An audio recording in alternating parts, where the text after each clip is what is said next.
যে সমস্ত ভাইয়েরা 14 থেকে 15 হাজারের মধ্যে ভালো সেট খুঁজছেন তাদের উদ্দেশ্য একটা সাজেশান, তাই এই ভিডিওটি করলাম। এরকম নিত্য নতুন মোবাইলের ভিডিও দেখতে আমার পেজটিকে ফলো করে নেবেন আর প্লিজ সাপোর্ট করবেন। তো চলুন শুরু করা যাক। সর্বপ্রথম আমি বলি, যারা 14 থেকে 15 হাজার এবং 16 হাজারের মধ্যে বাজেটে ভালো সেট খুঁজছেন তাদের উদ্দেশ্যে বলবো, হ্যাঁ, Y28 ভিভো Y28 5G এই সেটটি আপনি নিতে পারেন।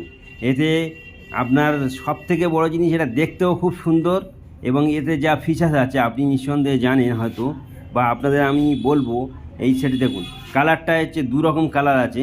একটা হচ্ছে এই বেগুনি পার্পল টাইপের কালার, আর একটা কালার আপনাদের দেখাবো এর পরের ভিডিওতে। তো চলুন, এই ভিডিওটা আমি কেটে এক্ষুনি মোবাইলটা কেটে আমি জাস্ট দেখাচ্ছি। তো দেখুন, এই মোবাইলটা খুব সুন্দর করেছে কম রেঞ্জের মধ্যে। তো আমি সাজেশান হলো এই মোবাইলটা নিতে পারেন। সবচেয়ে মজার ব্যাপার হচ্ছে ব্রাইটনেস হচ্ছে 840। এটা যেটা দামি দামি সেটে এটা